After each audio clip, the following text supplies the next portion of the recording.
Thanks everyone for joining this session. I do really appreciate you taking the time to do this, especially as say on a Friday afternoon. So just to introduce myself, my name is Victoria Hart. I'm a social worker. I'm based in London. This is a session running roughly an hour. And before I start, I'd just like to qualify that this is my perspective. There's so much around this subject, and I'm just dipping my toe into the water, but hopefully it will introduce you to some concepts and ideas that might make you want to learn a bit more. And over the next hour, we'll look at some of the issues around Jewish identity, around the Jewish calendar, and key practices within the religion, but also about the history of anti-Semitism and challenging anti-Semitism. So starting just to think about some of these questions in general about identity and about who we are and what we are.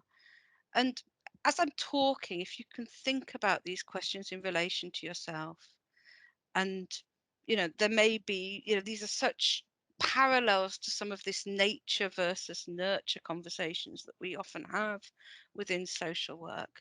But those things about who you are that you can't change, and those things about what you can't change.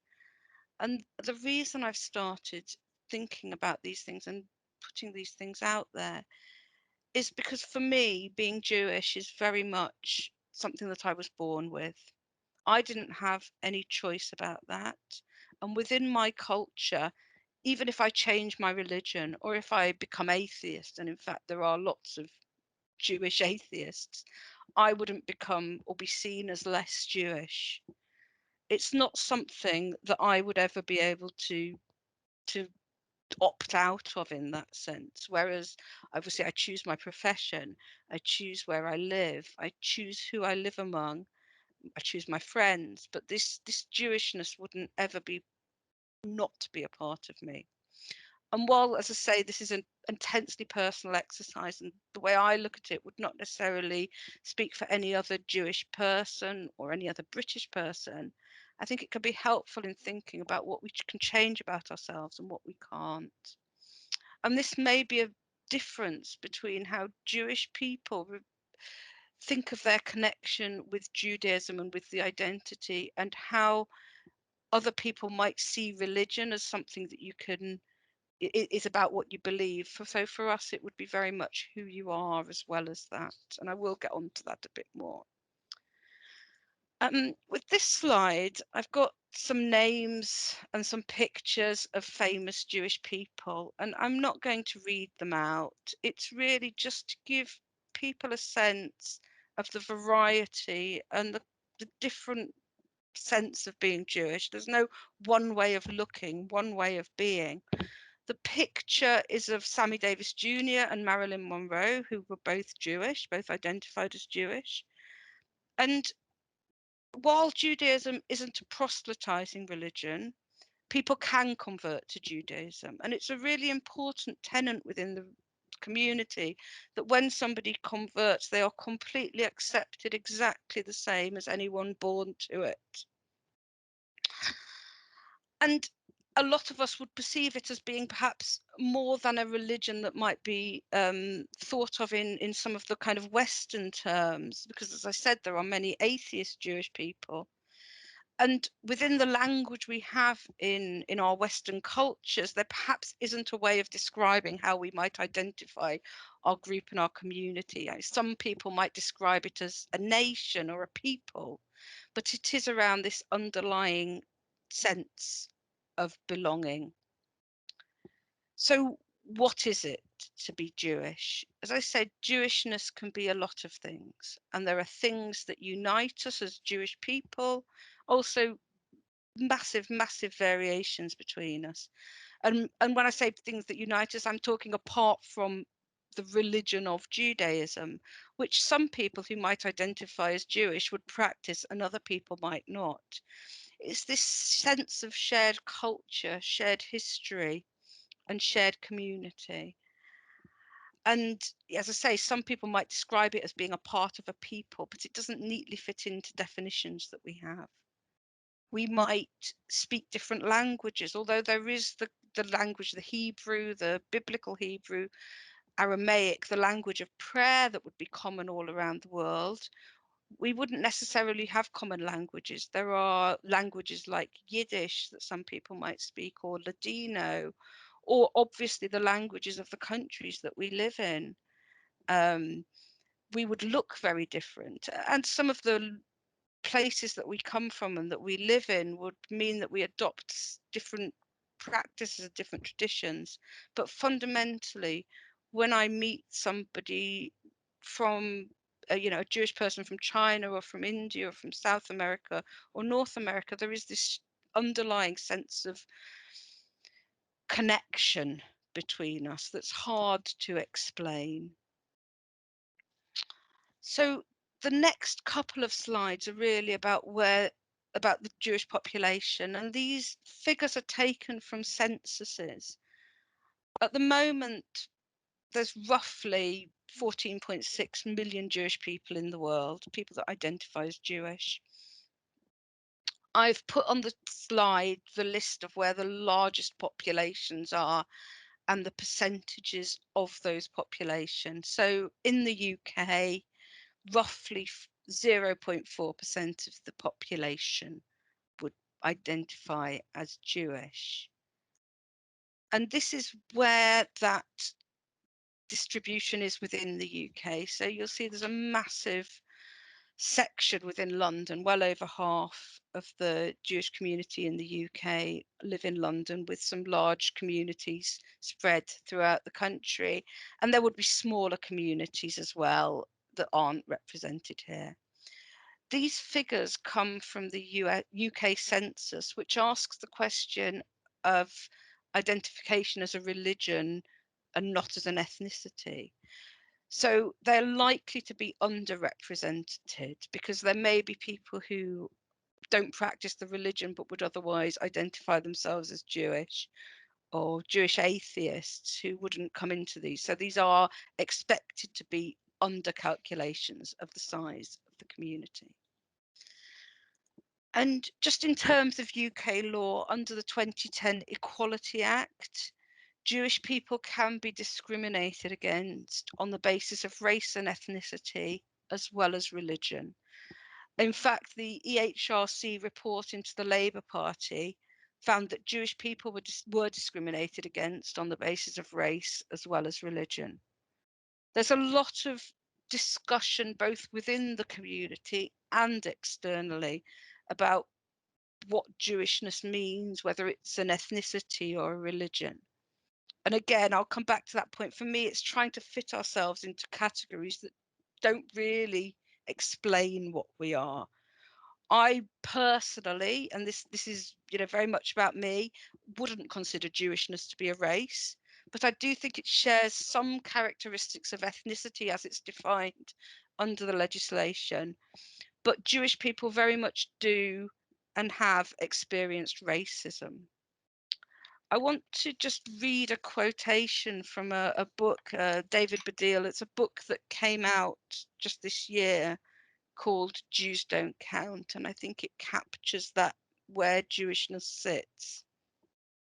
It's quite an angry book, so it comes from that perspective. The separation of anti-Semitism from racism creates for some a sense that it is a different thing entirely. When I talk online about racism against Jews, people from both the left and the right sometimes decide to object by saying that Jews are not a race and therefore cannot suffer racism. This is an old canard, generally employed by those who have learnt that racism is bad, but can't be doing with extending that sufferance to Jews. So they downgrade the category of anti-Semitism to that of religious intolerance. Except anti-Semitism has very little to do with religion. I'm an atheist, and yet the Gestapo would shoot me tomorrow. Racists who don't like Jews never ask the Jew they are abusing how often they go to synagogue. They see the Jewish name and they know, which is why it's racism. One's Jewishness, like one's colour of skin, is an accident of birth. And as far as the racists are concerned, and they sadly are the people that matter as far as racism goes, you can never lose either. And so that's one perspective, and again, this, you could talk about this for hours, but the recent experiences are that being targeted by racists does unite us. So where do Jewish people come from? So the word Jewish, the English word, it comes from the Hebrew. I've put the Hebrew term up there, Yehudi or Yehudim, which is the plural, this ancient land of Judea. I'm not going to go through the biblical history, but basically this exile in 6th century BCE created this diaspora population. This was the Jewish population, the Jewish nation being seen as scattered throughout the world. That was where the word diaspora came from, to describe the Jewish people after the exile. Of course, Jewish people did return back to Jerusalem, built the second temple, but the community was scattered at that point. And return to Jerusalem. Jerusalem itself remains central to our prayers. We pray facing Jerusalem, and a lot of the prayers will talk about returning to the land. So there's that link. And I'm going to talk a bit about some of the diversity within the Jewish communities around the world. So you have different communities which have the heritage of coming from different areas in the world. And these are some of the key ones, but by no means exhaustive. So the Mizrahi Jews would be the Jews that lived in and live in the Middle East, North Africa, those areas. The Beta Israel is the Jewish community from Ethiopia. The Sephardi Jewish communities would be the Jewish communities that came from the Spanish Peninsula, Spanish and Portuguese. Ashkenazi Jews generally were the Eastern European group of Jews. It's a lot more complex than this, just a kind of rough guide. In the UK, most of the Jewish community are Ashkenazi. My family are of that background. But there are Sephardi synagogues in the UK. In fact, the oldest synagogue in the UK, it's actually the oldest continually used synagogue in Europe, is Bevis Marks in the City of London, which is a Sephardi synagogue. The distinction between these traditions can sometimes be about some of the music, some of the food, some of the traditions, but there's sufficiently enough in common that I could walk into a Sephardi synagogue and completely follow exactly what was happening. Some other differences are some of the different traditions and affiliations, and this is very much coming from a UK perspective here. Some of the differences between the Orthodox Jewish traditions, talked about the ultra-Orthodox and the modern Orthodox, and some of the Reform traditions, the liberal and Masorti. I don't want to go again into too much detail about this, except to say in the UK, the modern Orthodox would be the most numerous at the moment in terms of numbers, and that might be around how the counting is done. Some of the differences might be in the Orthodox synagogues. For example, men and women would sit separately. The prayers would be led by men, whereas in the Reform, liberal, Masorti traditions, you would have female rabbis. That's just a really brief example, but some of those differences to be aware of. Got a slide here with a picture of names of some Jewish festivals. It's about as interactive as it gets, I'm afraid, and some pictures of the festivals, and just give you a couple of, a little bit of time to see if you can match the picture with the name of the festival. And obviously, I'm not going to ask anybody, and I'll go through everything afterwards. So just a second for that.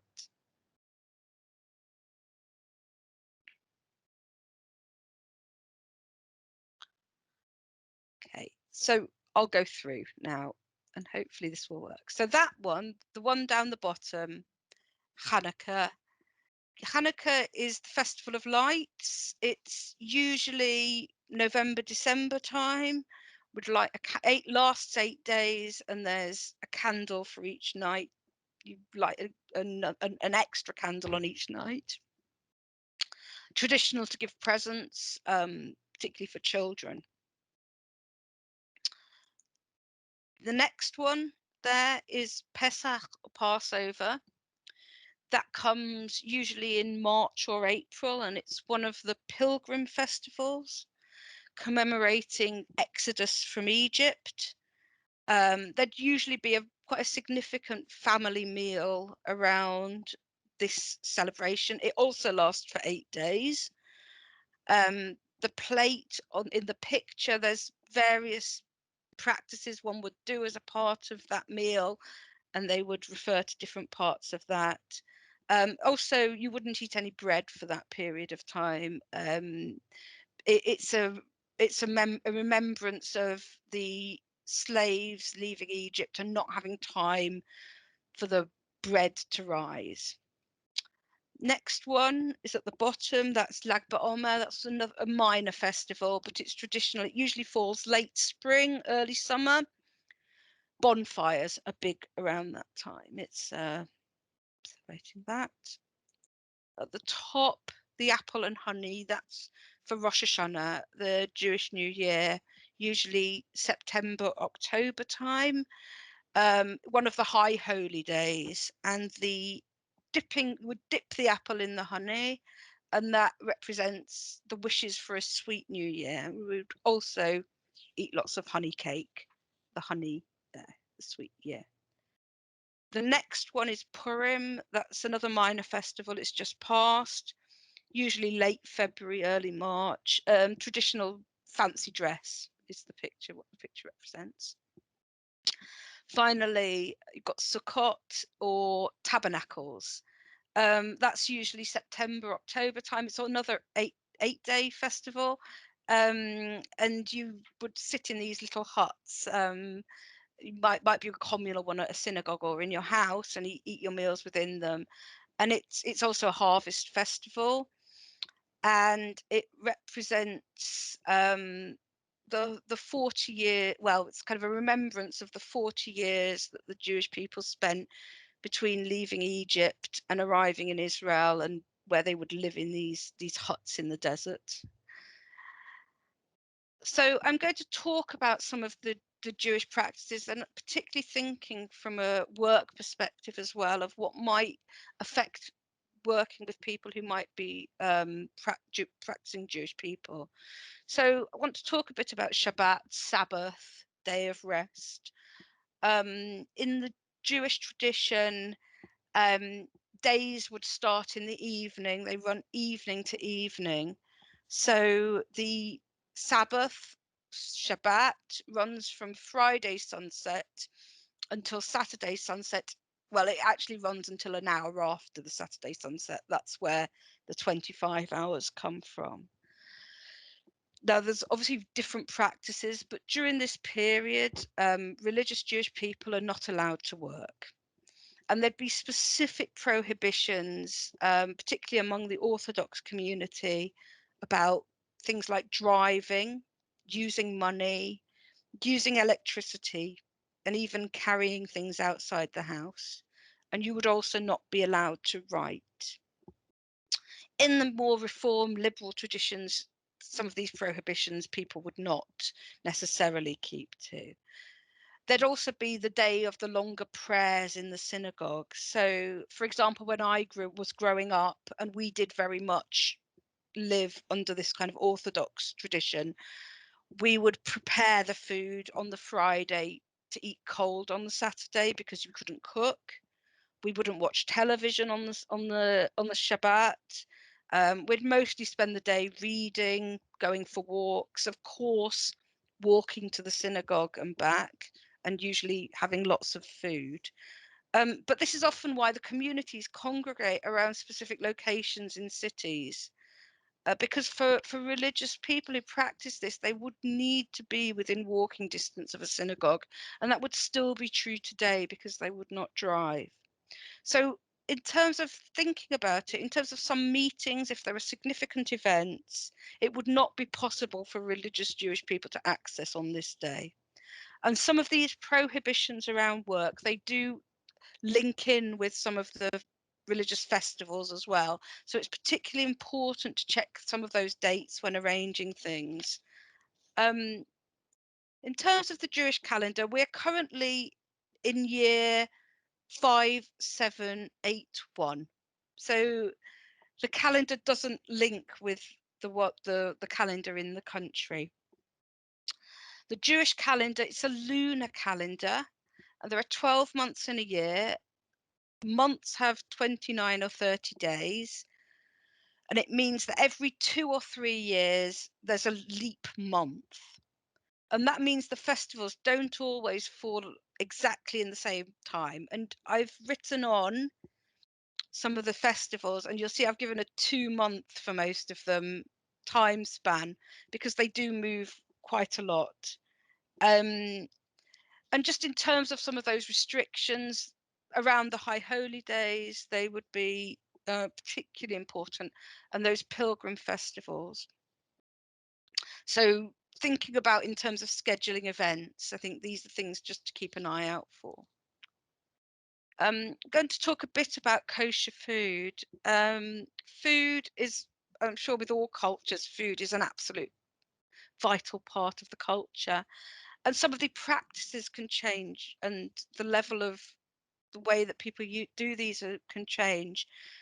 So it's not saying every Jewish person is going to do this, but it's also not something that should be assumed.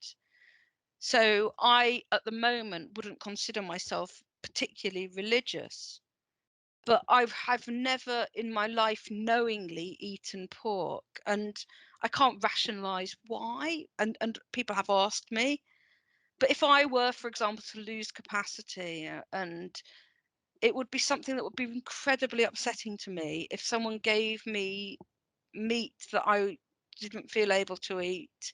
And so I think it is worth remembering and checking in with people what's okay and what isn't. Running through quickly some of the key things to remember is around meat and milk to be eaten separately, not in the same meal. More religious households will have completely different cutlery, crockery, cooking implements for these. Cheeseburgers are out. In terms of the meats that are kosher, it's generally, I mean, there is guidance, but generally we're talking sheep, cow, deer, and goat. In terms of birds, it would be birds, except for birds of prey. I don't know if any birds of prey are eaten, so it might not make much difference. And in terms of fish, it would be fish have to have fins and scales, so absolutely no felt shellfish. There are ways to prepare meat, and there is a ritual slaughter of kosher animals and birds. Again, it's just something to be aware of, and prayers being said when these are prepared. Going to rush through some of the life cycle very, very quickly. Just things, again, I think it would be useful to know if you're working with the community. So at the birth, boys would be circumcised at 8 days old. This would be combined with a naming ceremony. And so with girls, it would just be a naming ceremony where children would be given a Hebrew name. You have bar and bat mitzvahs. You might have heard of them. It's a coming of age ceremony, and it's at the age of 12 for girls and 13 for boys. Some variation in traditions, and it would be where the child would be seen to take adult responsibilities within a religious setting. I'm going to skip over marriages because there isn't anything particular around that. But in terms of death, it's really important within the religion that burials take place as soon as possible. So they may be the day after the death. That wouldn't be uncommon. 1 day, 2 days after a death would be taken place where it's possible. The other thing just to mention is that absolutely, you would not see flowers at a Jewish funeral or in a Jewish cemetery. It's not done at all. It would be, if you go to a Jewish cemetery, if you go to a funeral, we actually leave stones on the grave. I don't actually know why, but you'd see piles of stones on the grave and you absolutely would not see flowers. So the synagogue, I've just put some pictures up just in case people haven't seen the insides of synagogues. The top one is Bevis Marks in London. It's a Spanish and Portuguese Orthodox synagogue. Middle one is Glasgow Central. You can see that the men and women in those would sit separately. So women would sit upstairs, men would be downstairs. The last one is a Reform synagogue in London, and where men and women would sit together. It was just to get a sense of what they might look like. So just moving on, I'm going to talk a little bit about anti-Semitism now and the history of anti-Semitism.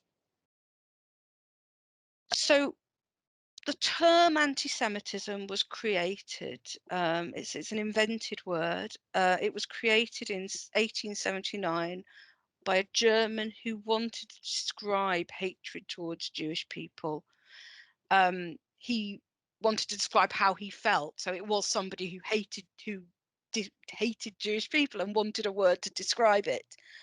And he wanted a word to describe anti-Jewishness that wasn't about being against the religion. So actually the word was devised specifically to capture hatred of Jewish people on the basis of their race. And when I talk about invented word, it's because the Semite, it refers to a linguistic family rather than a race as such. So it was hatred, it's described as hatred specifically directed at Jewish people rather than people who speak Semitic languages. And this was the seed of the ideology that led to Nazism. I use the term without a dash because it is an invented word, but there is different practice around this. You might see it in different ways. So different types of anti-Semitism. These are some categories I've taken from a book that was published this year by Freeman. I've got a tiny reference in the corner, but by Ben Freeman, called Jewish Pride. And he talks about different categories of anti-Semitism. The first one is about blood libels, and this really has medieval, early Christian roots. It was about the accusations of Jews using the blood of Christians, often Christian children, in rituals. And as an all-encompassing kind of group, it's really conceiving of these notions of Jewish people causing physical harm to other communities. So again, in the medieval times, it would be responsibility for spreading the Black Death was blamed on Jews, Jews being the bringer of plagues, Jewish people poisoning the wells, which spread disease. And we can even see there are some bright new conspiracy theories about coronavirus being the responsibility of Jewish people. And it's led, to many kind of much hatred being directed. In terms of economic libels, those would be the accusations about Jewish people. All Jewish people are rich. Jewish people control banking. There's a Jewish lobby that funds politicians. That I've heard myself in social work circles. All Jewish people are middle class. These assumptions that Jewish people, have lots of money or control money. These stem mainly from the medieval times when Jewish people would only have the possible occupation of money lenders. But this underlying thought about controlling finances. And you might hear terms referring to Soros, referring to Rothschilds, and that's really within that category. And then there are the racial libels, which developed very much from the 19th century, which saw Jewish people as having impure blood. Jewish people being targeted by white supremacists. This targeting the bloodline of Jewish people, and it doesn't link at all to belief systems, but it might also be attacks on physical traits like big noses, like swarthy complexions. Um, so these, but the way I see it, all these elements have elements of conspiracy theories underlying them.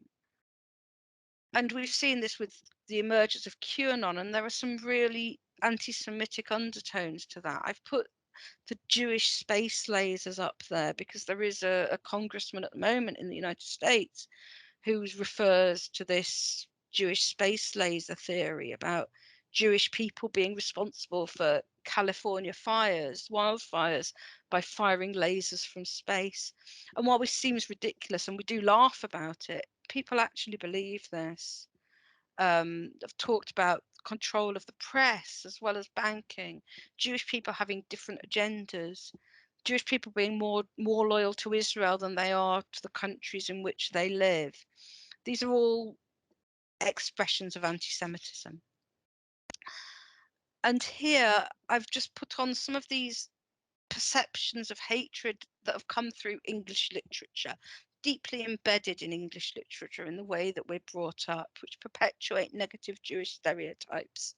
So characters like Svengali, who is written as a mysterious and manipulative Central European Jew, Fagin, Shylock, yeah, Barabbas from the Jew of Malta. There's all negative stereotyping around this. And that kind of shapes some of the perception of Jews, and it does lead through to today. I'm going to try and speed up a bit just through some of the history of anti-Semitism. Unfortunately, it's a very long history. So early anti-Semitism, you can see some of the biblical stories, the origin stories of Purim and Hanukkah will talk about attempts to exterminate the Jewish people. And then from the early Christian times, with Jews being categorized as Christ killers, and there being the wish to make separation between the Jewish people and the more dominant Christian cultures at the time. Moving on to medieval anti-Semitism with the Crusades, so the development of the blood libel, Jews being responsible for the plague. And I've put the slide up which shows the different rounds of the expulsion of Jews from different countries for 500 years within Europe between 1100 and 1600. And you can see where this perception of Jewish people as rootless cosmopolitans might have emerged from, of constantly moving, constantly every few generations, moving on.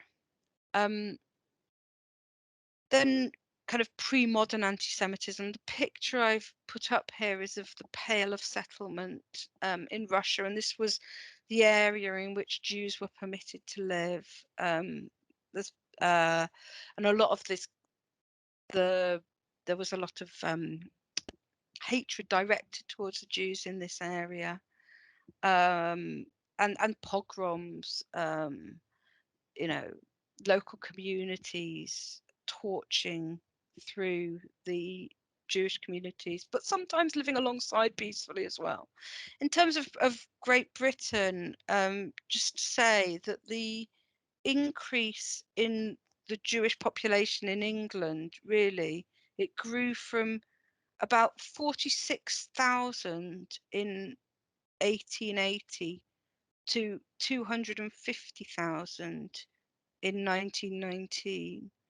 And though a lot of that community would have come from this Eastern European area, there was actually the 1905 Aliens Act in England, in the UK, sorry, was specifically the first immigration legislation, and it was targeted specifically at Jews coming into the country.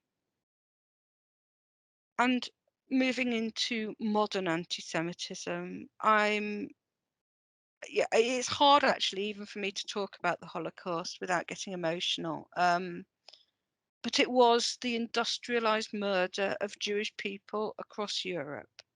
It wasn't just Jewish people that were affected, people who had disabilities, the Roma and Gypsy communities were affected, targeted, as were people who were gay. For the so it wasn't just the Jewish people, but for the Jewish community in Europe, the population in Europe reduced from 3 million from 9 million pre-World War II to 3 million after. And it's had such trauma and impact ongoing, it's still within living memory. Then there is the expulsion of the North African and Middle Eastern Jews. So the communities are in Yemen, in Iran, in Iraq, Syria, expelling their Jewish communities post 1948. So that's after the establishment of the State of Israel, and Soviet anti-Semitism. So within Soviet Russia, there's been a long history of anti-Semitism in Russia. But in the Soviet period as well, Jewish people were targeted, particularly for religious practice. They were subject to internal exile as well, and that responsibility for capitalism. And many Soviet Jews have moved to Israel. So moving to 21st century anti-Semitism. Anti-Semitism hasn't disappeared, not under any illusions that it will. Being different, having different practices always has and always will attract hatred. We've looked at some of the conspiracy theories, and I don't want to go into those details again, really. But for me, the way to challenge and become stronger in fighting racism is not seeing hatred for difference as a finite pot. One can fight against oppression and hatred against diverse communities without narrowing the effort and energy for different fights. There is challenge that comes from people who can use Israel and the actions of the Israeli government as a proxy for attack on the Jewish people. But there are many ways to attack and challenge the Israeli government, and I do so myself without attacking Jewish people. And that's where the IHRA definition of anti-Semitism is useful. It has been a difficult period for Jewish people in the UK, and I suspect it won't get easier. But this is a fight that can and must unite rather than create more divisions. And I really feel that the social work profession can be at the heart of it. Before I finish, I want to talk a bit about the impact of intergenerational trauma as well, because there's been a lot of research about this. And a lot of the research came from Holocaust survivors and their children. And I think it's a really interesting concept that does not limit itself, obviously, to Jewish communities. There's a lot of communities where this intergenerational trauma will be very live, and it's very important to be aware of it as we in our work as well, and remembering, just coming back, that we are still within living memory of the Holocaust. I grew up seeing certainly people within my community with tattoos on their arms, and a part of that was growing up being told always to have a suitcase packed by my grandparents, because at some point the community that you live in will always turn against you, because that's been the experience of my family, of my community. And this leaves an impact, knowing that that lack of safety. And I think there's something really important to be aware of that, of why there might be this hypervigilance. So I'm not going to read the slides out, but just in terms of those impact areas, I think that's the key thing, is this hypervigilance of something that might seem really slight to somebody that hasn't grown up with it, but we might be more aware of where people might be targeting us. of the avoidance, which might be not wanting to talk about or deny your Jewishness, trying to hide it. And then always this feeling of guilt, of survivor's guilt, of knowing that 2/3 of the Jewish community in Europe was wiped out, and what that means to those who survived. So this is a personal response, and I hope I'm leaving you thinking, what can I do to challenge racism when it's experienced by Jewish people? My asks would be to spend time learning to recognize anti-Semitism and its different forms. The IHRA definition is clear about what is and isn't anti-Semitism, and it's not about criticizing the Israeli government or not. That's fine. Anti-Semitism can come from friends as well as those people you don't agree with. Call them out, challenge them. Ensure you're an ally to Jewish people who might need and use social work services. Make spaces safe for them. Include them in training about and discussions about racism. And listen to Jewish people and listen to the Jewish community when we talk about anti-Semitism and what makes us feel safe and unsafe. And thank you very much. I'm going to end now. I've got just a slide with some resources. Unfortunately, they're linked resources, but if you write the names down, you can look at the websites where they might be available. And that's ready to take questions and answers now. So Brilliant. thank you. Thanks, Victoria. You have done absolutely brilliant timing.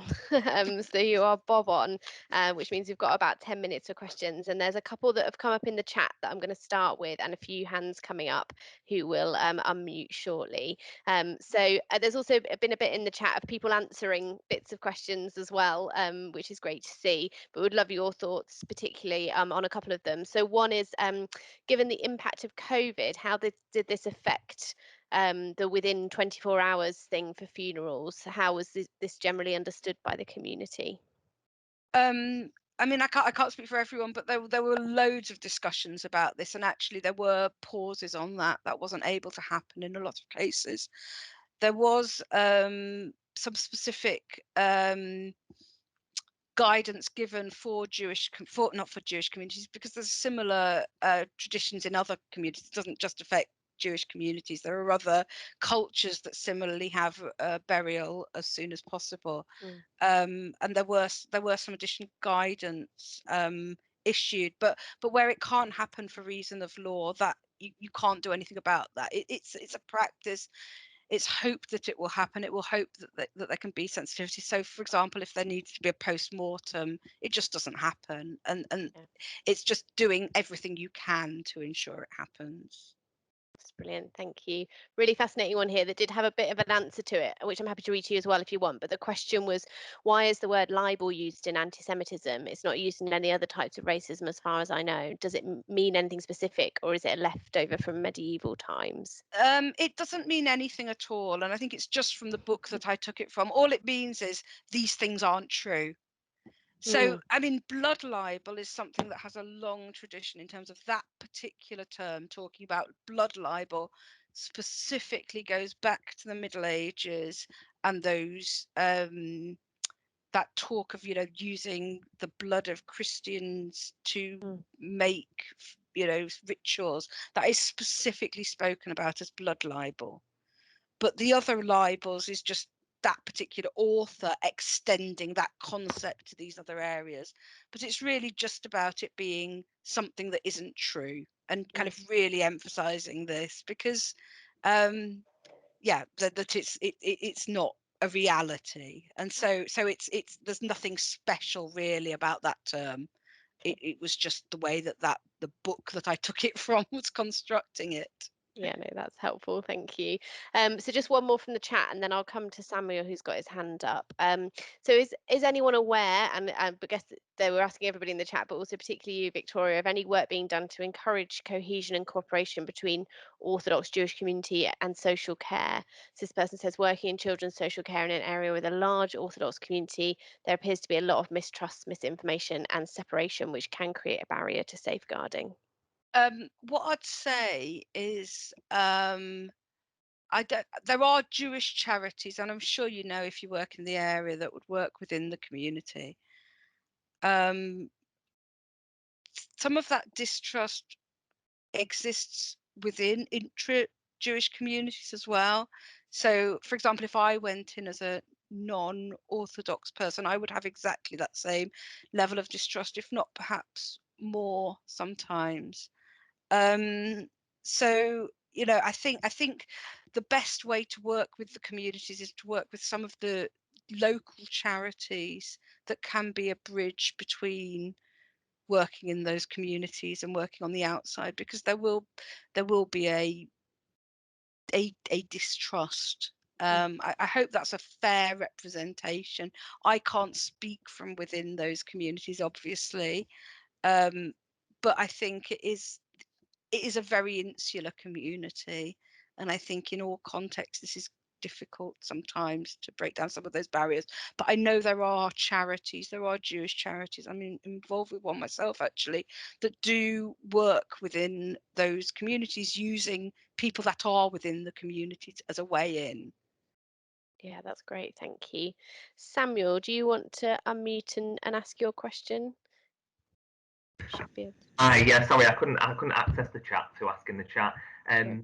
I just wanted to ask. Obviously, social work is a very left-wing profession, and I think most of us are active in politics on the left.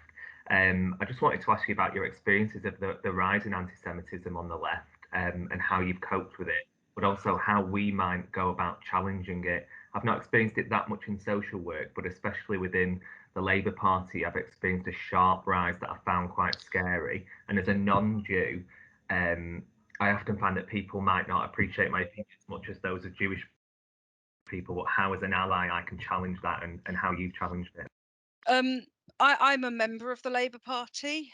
I pitch, I mean, not that it's necessary to be a member of the Labour Party, but just in terms of giving my own kind of perception, I place myself politically on the left, and it has been heartbreaking for me. It's been a really difficult few years for me to watch pan out.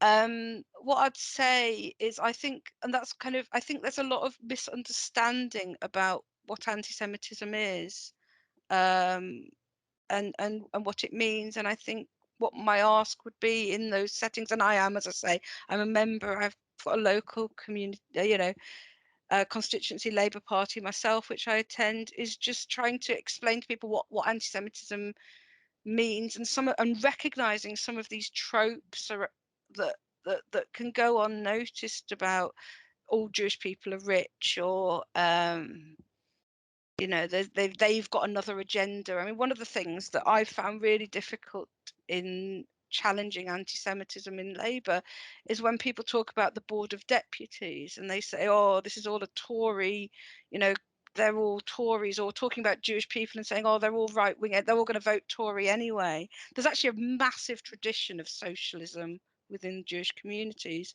The Board of Deputies is just a representative body of the Jewish community. We elect deputies, each community elects deputies. So, and I think it's kind of, and that kind of criticism of the chief rabbi, I found that really difficult, because it felt that people didn't understand what these institutions meant to us. So, just I know it's really hard, but just kind of educating and just pushing back, listening to the Jewish voices, and those, yeah, that's the way. That's probably not that helpful, but yeah, hopefully some of the resources might help.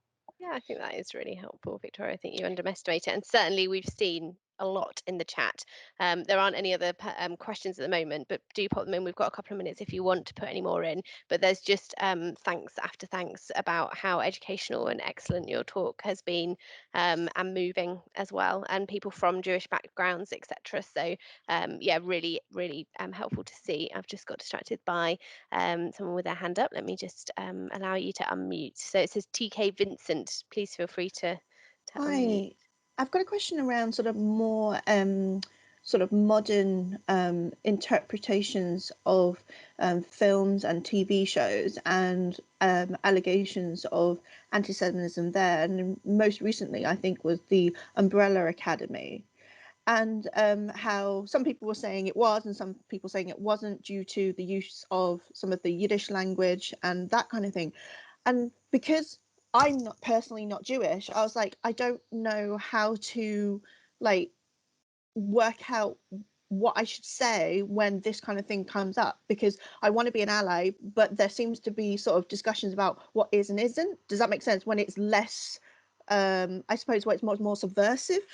Does that make sense? Yeah, and I mean, what I'd say is there's a well-known saying within our culture, you might have heard, but two Jews, three opinions. Um, so there is not going to be a consensus view. I've not seen Umbrella Academy, but you know, there is obviously, like any community, there's nothing wrong in presenting a Jewish person as a villain. But it's if some of those tropes are exaggerated that I think it becomes more difficult.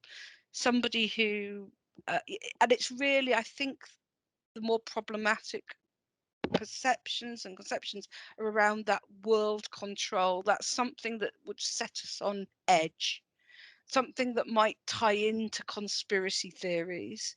So having, bad Jewish people, okay, that's obviously okay. But if there's that sense that there's control, world control, and that kind of nefarious nature, that can sometimes be more problematic, I think. Thank you. That's so Thank much you. clearer, because I think that a lot of that, now you've told me that, I feel that I'm more comfortable coming down on a side, and I think it is actually quite anti-Semitic. So I'm going, yeah, no, I agree with those Jewish people that are saying it is. So thank you very much. Thank you.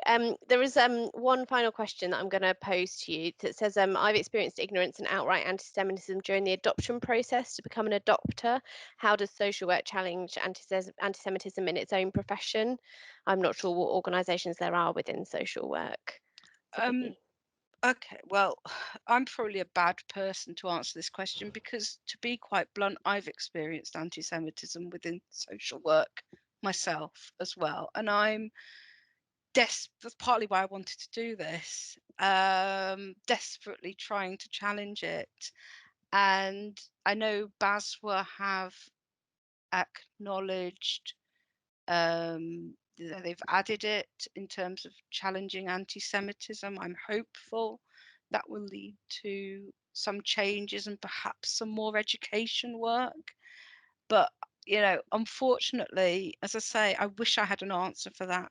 Um, all I'm doing is, just keep plugging away and trying to challenge, and maybe some of um, the Jewish social care organisations might have strategies as well to Mm, challenge some of that mm. racism that you face. Thanks, Victoria. And Jeanette, I can see there you are wanting to come in. I'm afraid we don't have time, but if you're able to stay on after the call, I'm happy to continue a conversation with you or point you to one of our regional engagement leads. Yeah, I'll yeah, she's just said actually she'll be in touch with you, Victoria. So that'd be great. What a moving session. Thank you so much. And I really loved what you said. What can we do to challenge racism, or what can I do to challenge racism when experienced by Jewish people? And I think that's the question I'm going to take away and keep mulling over. And it's certainly been a theme of the week, obviously, with the kind of anti-racism focus of the last year in particular. It's something that, yeah, we've thought and talked about a lot this week. And it's been great that you've brought this perspective today, Victoria, a really important one. So thank you again. So Kirsty, who has been supporting me wonderfully all through this session, who I forgot to introduce at the beginning, who's been in the chat, has popped the survey in for you to complete. Just take a couple of minutes. It'd be great if you could do that. Remember that you can log this as your CPD if you're a social worker as well. Put your reflections in your online account. I am going to have to close it there, I'm afraid. It's been such a wonderful session. It will be it's recorded as well, and it'll be available on YouTube after the week. So thanks for your time. Enjoy what's left of Social Work Week. Enjoy your weekends. I hope the sun comes out for you wherever you are. And yeah, have a great day. Thanks. Bye, everybody.